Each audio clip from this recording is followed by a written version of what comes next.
How many of you are actually not born in America? And actually, how many of you actually don't even have their citizenship yet? Because if you don't, then this story is perfectly just for you. Because I was actually born in Edinburgh, Scotland. Now, my parents moved here when I was only 5 months old, so basically I'm as American as it gets. Like, I don't even sound anything like a foreigner or anything like that at all.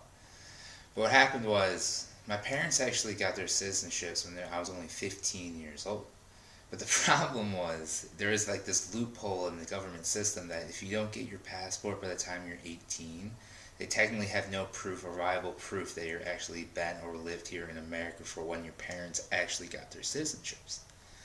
So what I had to do when I was 19, this is kind of show my age a little bit, is that when I was actually, this was back in 2008, when I actually had to go and apply for my own citizenship.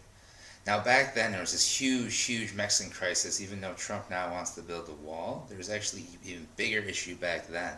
There was actually people going over the border more frequently, and they were having actually a huge issue in the border control. With that being said, because of this, I actually had to pay over $1,000 just to apply for a citizenship. Now, that's a lot of money, especially the kid who was 19. Now, of course, my parents did help me to some extent, but they said, if you want to be American, if you want to do this and you become a man because you're over 18, you actually have to do this on your own now. So I applied. What you have to do is you actually go on the government webpage to actually apply for your citizenship.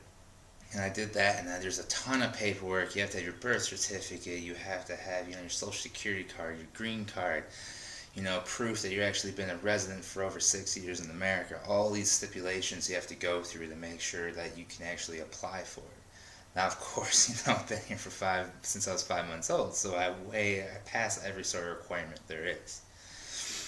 So I remember this as clear as day. So I'm actually there. I'm actually driving to Detroit. I'm actually going to the Rosa Parks building in Detroit, and my dad's with me. And my dad is way more nervous than I am, because my dad's like, "Oh, this is a very hard test. You can't mess up. They're gonna ask you multiple choice questions. They're gonna ask you to write sentences. They're gonna actually make you read sentences. It's gonna be very difficult." And I kind of look at him like, I understand it's difficult. It was difficult for you because you were actually raised with Scottish history, and I was actually here since I was just a baby, so I've been taught American history my entire life. So I was not nervous at all, and I remember just going in, and you have to walk through everything, get your ID checked, and you have to sit there and wait for hours and hours and hours on end.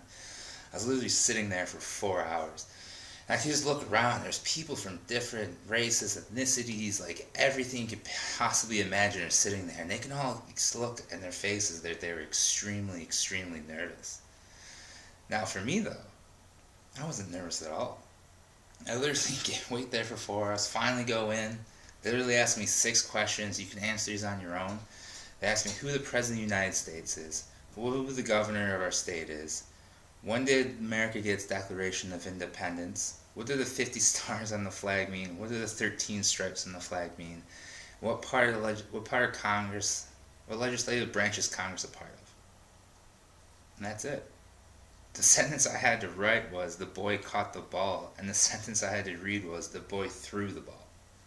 After that, I was done. I literally sat there for 4 hours, and I was done within 2 minutes. They said, "Congratulations, you passed." They stamped it, and then the next 2 months I got my passport, and that was it. And that's how I received my citizenship in America.